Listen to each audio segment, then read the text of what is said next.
Football in Ukraine has always been more than just a game. This is a nation that has produced 3 Ballon d'Or winners and where Dynamo Kyiv ranks amongst the top 10 clubs with most matches played in Champions League history, outpacing legends like Liverpool, Inter Milan and Arsenal. From the echoing roars in grand arenas of Kyiv and Donetsk to the local pitches where dreams are nurtured, football has become a central and cherished part of Ukrainian life. But today, the pitch has changed. The cheers of the crowd have been drowned out by the sounds of war. The stadiums that once brought together fans from every corner of the country now stand empty or worse, lie in ruins. Yet, even in the face of such devastation, Ukrainian football still persists. In this video, we'll explore the current state of Ukrainian football amidst the ongoing conflict. We'll dive deep into how the war has reshaped domestic leagues, impacted players and fans, and what the future holds for Ukrainian football. But first, let me give you some context. Football first came to Ukraine in the late 19th century, brought by English sailors stationed in the southern city of Odessa. Over the past century and into the present, larger cities like Odessa, Kharkiv, Dnipro, Kyiv and Donetsk have been the centers of Ukrainian football life, with the latter two hosting the nation's biggest clubs. Dynamo Kyiv is renowned for producing 2 of the country's 3 Ballon d'Or winners and for winning the UEFA Super Cup and 2 Cup Winners' Cups in the 1970s. Shakhtar Donetsk, on the other hand, has enjoyed its most successful period from the 2000s onwards, capturing the last UEFA Cup and rapidly closing in on Dynamo Kyiv's league title tally. Similarly, the accomplishments of the Ukrainian national team are still relatively recent, with their most notable runs occurring in the 2006 World Cup and Euro 2020, where they reached the quarterfinals. However, you'd be mistaken if you thought Ukrainian football only faced major repercussions as recently as 2022.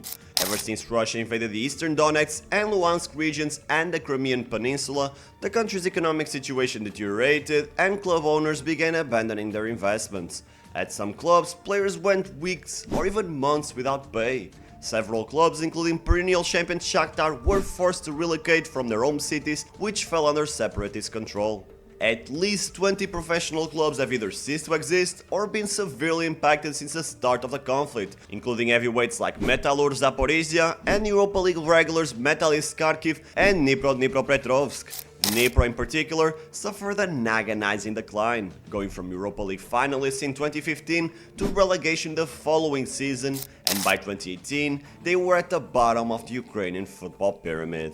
As a result of these dissolutions, the number of teams competing in the Ukrainian Premier League dwindled from 16 in 2014 to 14 in 2015 and just 12 between 2016 and 2020 before the league was forced to come to a halt in 2022.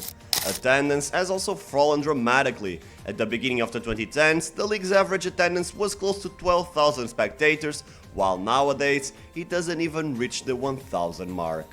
After all, that's completely expected since matches are frequently interrupted by air raid sirens and stadiums remain prime targets for bombings. To sum it up, the Ukrainian league is in a deep hole that, at the moment, it's difficult to climb out of. For years, clubs neglected the country's youth players, focusing instead on cheaper foreign talent. But in 2024, you can count on one hand the number of foreigners willing to join a literal battlefield to play for teams that barely stand a chance in Europe.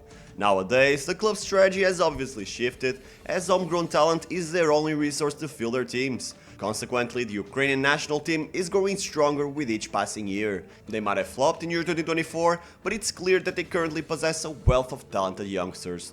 Players like Sudakov, Zabarny, Dovbyk and Tsigankov are just a few examples, and these are all individuals who likely would have never had a chance to develop as much as they have if they had come up in the previous decade. In such a dire scenario, it must be tough, but I think it's worth looking at the silver lining. Since the league has experienced so many shakeups in its power dynamics, we've witnessed the rise of several underdogs, such as FC Policia, who famously had heavyweight champion Alexander Usyk on the roster in 2023-2024. Krivbash, whose manager was behind FC Sheriff's iconic win against Real Madrid, has become something of a heroic figure in Ukraine after serving his military duties while leading Krivbash to European qualification in 2024. Dnipro has also started from scratch, showing glimpses of what they were capable in the first decades of the new millennium. But most importantly, Ukrainian football is evolving into a more sustainable sport, with proper setups for youth development and talent acquisition. The days when oligarchs own clubs and recklessly spent money seems to be a thing of the past. Even if the ongoing conflict continues, there are reasons to believe that Ukrainian football can continue evolving into something bigger than ever before. Ultimately, the fact that there's even a football season occurring in Ukraine in 2024 makes me happy. It's an act of defiance, signaling to the whole world that not even the most heartbreaking catastrophes can stop a people's love for the beautiful game. No matter what political side you're on, I'm sure you'll find this inspiring. Ukrainian football continues to stand tall, not just a game played on the field, but as a testament to the strength and perseverance of a people who refuse to let war define their future. As their season progresses, we're not just witnessing a competition for points or trophies, we're witnessing a nation's fight to keep its identity, culture, and dreams alive. And that in itself is the most beautiful victory of all.